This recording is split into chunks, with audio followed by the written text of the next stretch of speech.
Resolução da prova de Química do concurso do CBMMG do ano de 2003 para o cargo de oficial.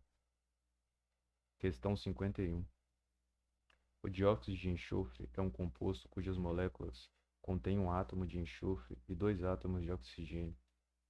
Sabe-se que o átomo de enxofre tem massa 2 vezes maior que a do átomo de oxigênio.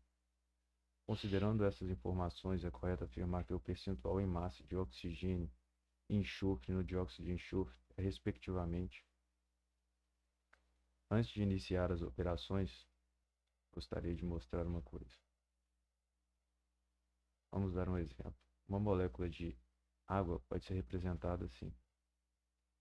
2 moléculas de água pode ser representada assim. Observe, esse valor 2, esse coeficiente, ele representa a quantidade de moléculas de água que a gente tem. E esse valor 2, que é menor que acompanha o hidrogênio, ele é o índice. Ele representa a quantidade de átomos que essa molécula possui. Ou seja, a molécula de hidrogênio, ela possui 2 átomos de hidrogênio e 1 átomo de oxigênio. Era isso que eu queria passar para vocês antes de iniciar a resolução da questão. Vamos à resolução. A molécula de dióxido de carbono pode ser representada dessa forma. Então, vamos criar uma tabela aqui para ficar mais didático a explicação. Eu tenho o enxofre e o oxigênio. Nesta linha, ele diz que sabe-se que o átomo de enxofre tem massa 2 vezes maior que a do átomo de oxigênio. Então, se um átomo de oxigênio tem massa m, o do enxofre tem 2m. Só que, observe, o índice do oxigênio é 2. Então, aqui é 2. Logo, temos 2 vezes a massa que a gente tinha inicialmente. Isso deve acontecer também do lado esquerdo. Multiplicar esse lado por 2 também. Sendo assim, teremos 4m massa de enxofre. Vou pegar mais espaço aqui para continuar a solução. Então, a massa total do dióxido de enxofre é 4m mais 2m. Isso é igual a 6m. Agora, eu consigo calcular o percentual em massa do oxigênio e do enxofre. E ele quer que esse cálculo seja feito nessa ordem. Primeiro oxigênio e depois enxofre, pois aqui está escrito respectivamente. Sendo assim, a massa em percentual do oxigênio, ela é a quantidade de oxigênio que eu tenho, que é 2m, dividido pela massa total, que é 6m. Simplificando isso, a gente vai ter que é 1/3. Já a massa em percentual do enxofre, ela vai ser de 4m dividido por 6m. Isso vai ser igual a 2/3. Simplificando aqui. Observe, 1/3 é aproximadamente 0,33. Então, isso aqui é aproximadamente... Eu queria mais espaço para escrever. Acho que eu vou escrever aqui. Tem mais espaço para explicar. Aqui, a massa em percentual do oxigênio que a gente encontrou é de 1/3. E a massa em percentual do enxofre é de 2/3. Então, 1/3 é aproximadamente 0,33. Isso é igual a 33 sobre 100, que é 33%. Só que, observe, 2/3 é o dobro de 1/3. Então, esse percentual para a gente aqui vai ser de 0,66. Isso é igual a 66 sobre 100, que é 66%. Sendo assim, já podemos responder a questão. O percentual em massa do oxigênio é de 33%. E o percentual em massa do enxofre é de 66%. Então a resposta para a gente é a letra B. Vamos à próxima questão. Quando se passa etanol sobre a pele, sente-se uma sensação de frio. Por quê? Certo. Você tem aqui, vamos supor que isso aqui seja, a pele. E aqui você passou o etanol sobre a pele.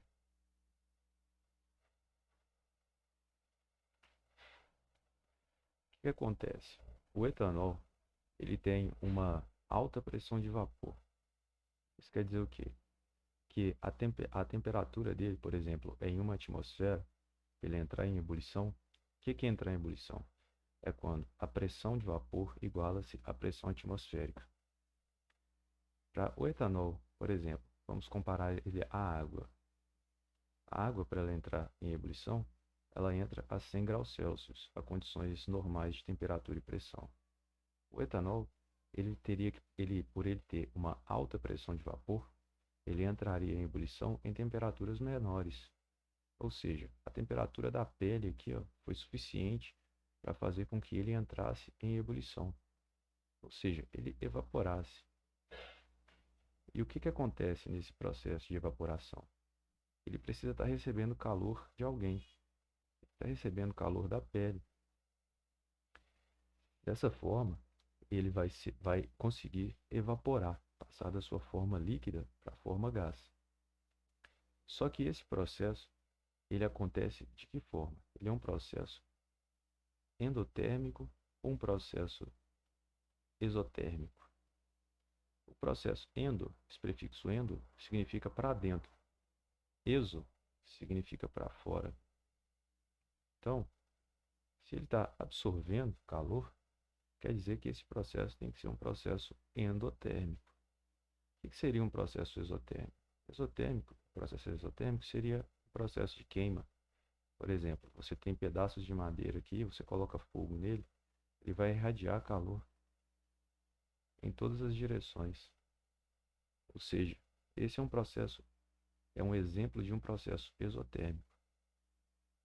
Então, feitas essas devidas apresentações, explicações, vamos às alternativas. A combustão do etanol é uma reação exotérmica? Olha, é o que está perguntando aqui. Neste caso, não aconteceu nenhuma reação entre a pele e o etanol. Então, essa questão para a gente está fora. Aqui, a próxima questão, a letra B. A evaporação do etanol é um processo endotérmico? Sim, porque ele está absorvendo calor da pele, passando do estado líquido para o estado gasoso. Já a alternativa C. O etanol reage com as proteínas da pele? Questão ridícula. Alternativa ridícula. Não está acontecendo reação nenhuma.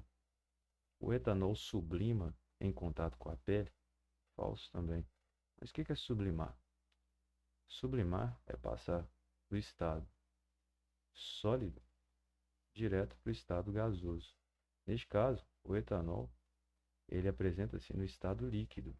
Ele está passando do líquido para o gás.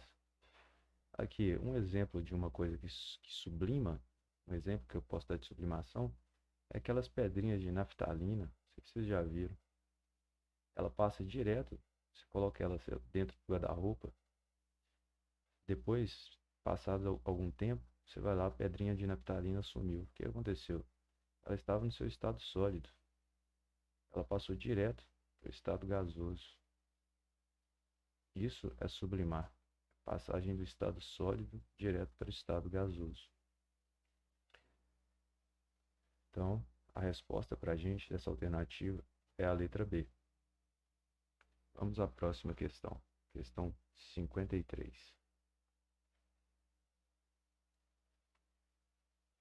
Questão 53. Analise esta equação química que representa a reação química correspondente à de uma pilha eletroquímica. Considerando-se essa reação, é incorreto afirmar, que você marque a alternativa incorreta, que o hidróxido de potássio atua como redutor, o óxido de mercúrio atua como oxidante, o zinco metálico doa elétrons para o mercúrio, o zinco metálico se oxida durante o processo. Tá.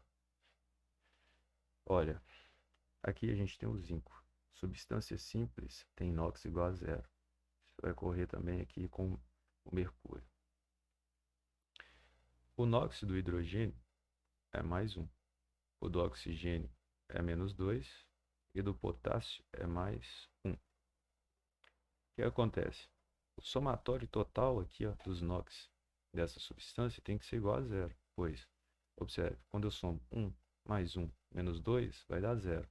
Isso só não ocorre quando você tem um íon, quando a substância é iônica. Aqui, ó, o NOx do oxigênio é menos 2. Então, o NOx para a gente do mercúrio vai ser mais 2. O NOx do oxigênio é menos 2, mas o índice dele aqui é 2. Então, aqui você tem que colocar menos 4. Observe, todos esses somatórios aqui estão dando zero. Mais 2 com menos 2, o NOx tem que ser zero. O NOx da substância. Aqui, ó, o potássio tem NOx mais 1. Como você tem 2 potássios, o NOx aqui vai ser mais 2. Então, qual vai ter que ser o NOx do zinco para que o somatório dos NOx seja igual a zero? Mais 2. O NOx do hidrogênio é menos 2. O NOx do oxigênio é menos 2. O NOx do hidrogênio é mais 1. Só que aqui você tem um índice dele aqui é 2. Você tem 2 hidrogênios. Então aqui vai ficar mais 2. Somando dá zero. Mais 2 com menos 2, o NOx da substância tem que ser zero. Então, observe. O zinco está metálico. O que está acontecendo com o zinco para a gente? O zinco está indo de 0 para mais 2. Beleza. Agora, o que está acontecendo com o mercúrio? Ele está indo de mais 2 para 0. Olha, aqui o NOx da substância está aumentando, ou seja, está oxidando. O NOx da substância está diminuindo, então ele está reduzindo.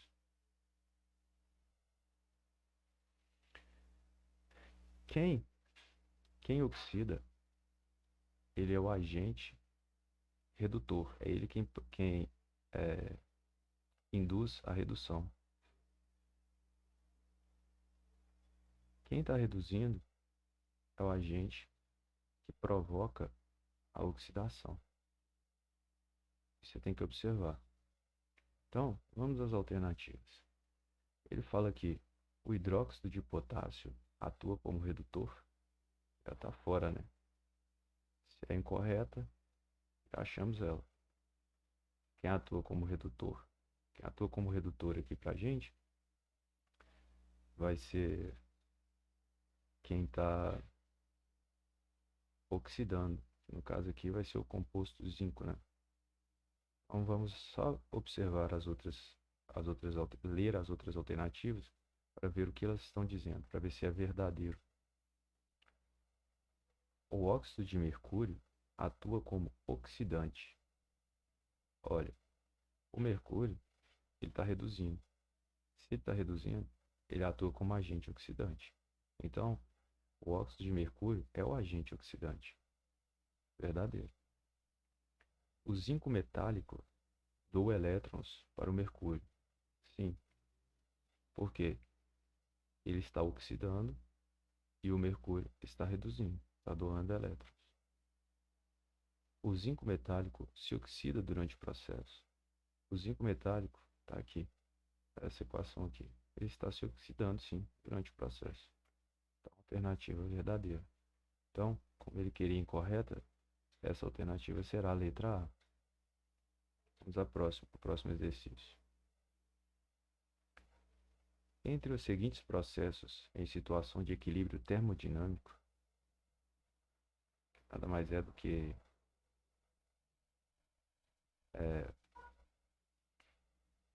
equilíbrio termodinâmico, você tem o equilíbrio estático e tem o equilíbrio dinâmico. Ou seja, nesse caso aqui você vai ter o equilíbrio dinâmico. Então, vou terminar de ler a questão. O que não influencia pela variação da pressão é... Tá, ele está querendo saber se você tem essas 4 equações. Ela quer saber qual delas não vai variar com o aumento ou a diminuição da pressão. Você vai olhar esses coeficientes aqui, ó. Como todas as substâncias aqui são gasosas, você vai ter inicialmente, você pode somar os coeficientes do lado esquerdo, que vai ser 1 mais 3, vai dar 4 volumes. E do outro do lado, aqui é do lado esquerdo, aqui do lado direito para a gente. A gente vai fazer isso para todas essas 4 equações. Aqui, do lado esquerdo, aqui, somando os dois coeficientes, a gente tem 4 volumes. Somando aqui os coeficientes de baixo, a gente vai ter 3 volumes. Somando os de baixo, aqui ó, da letra C, a gente vai ter 2 volumes.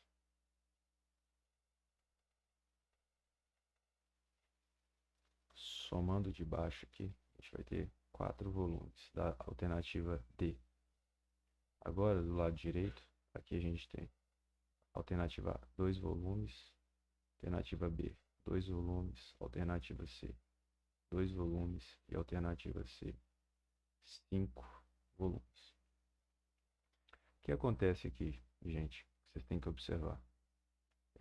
E os coeficientes estequiométricos são equivalentes aos volumes, porque você tem que lembrar que 1 mol de substância, por exemplo, na condição normal de temperatura e pressão, equivale a 22,4 litros. Isso é volume, unidade de volume.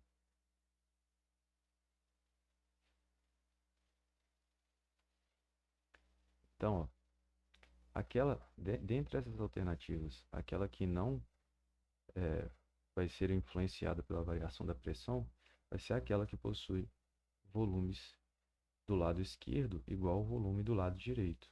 Ou seja, a alternativa para a gente aqui já vai ser a letra C. Mas observa, aqui, ó, vamos supor que a alternativa A aqui, que a gente construiu aqui. Essa aqui é a A, essa aqui é a B, essa aqui é a C, essa aqui é a D. Olha, se fizesse um aumento de pressão aqui, seria o quê? Só pensando aqui num êmbolo aqui, em um recipiente que possui um êmbolo, se aumentar a pressão, seria você estar pressionando aqui, diminuindo esse volume. Quando você diminui esse volume, por exemplo, você está fazendo um aumento de pressão do lado esquerdo. O que acontece? O equilíbrio químico vai deslocar para o seu lado direito. E se você fizer uma diminuição de pressão, esse equilíbrio químico vai deslocar para o lado esquerdo. Então é isso que você tem que observar. Agora, quando os volumes forem iguais, um aumento ou uma diminuição de pressão, independente do lado onde isso ocorra, isso vai permanecer constante. Então, a explicação dessa questão é essa. Vamos à próxima questão. Questão 55. Analise a alternativa que apresenta o álcool que não pode ser oxidado em condições brandas. Aqui, trocando o que foi perguntado aqui, que realmente ele está te perguntando é o quê? Qual dessas substâncias que estão apresentadas nessas alternativas é um álcool terciário? Pois o álcool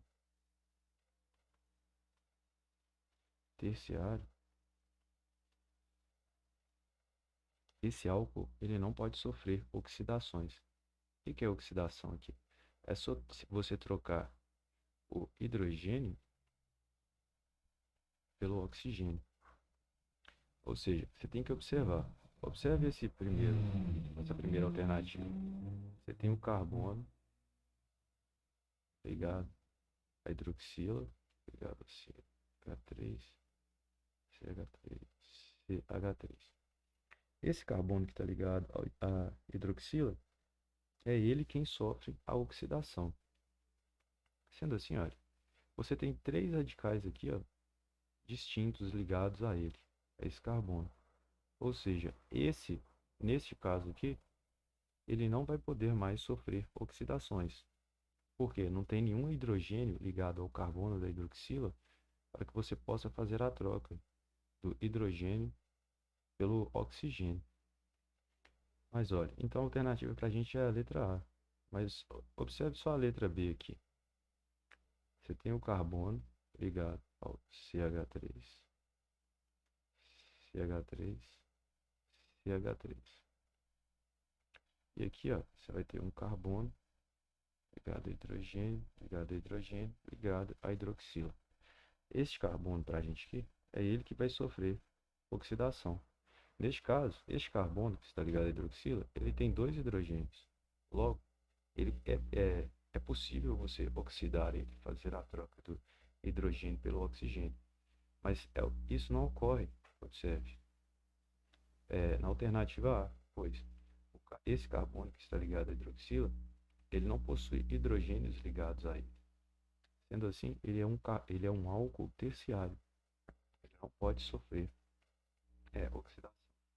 E observe que todas as ligações entre carbonos são ligações sigma, né? Tem ligação dupla, que aparece ligação pi. Sendo assim, é isso que eu queria apresentar para vocês. A resposta para a gente aqui é a letra A. Espero ter contribuído aí com o aprendizado de todo mundo. No mais, fiquem com Deus. Um excelente domingo. Tchau, obrigado.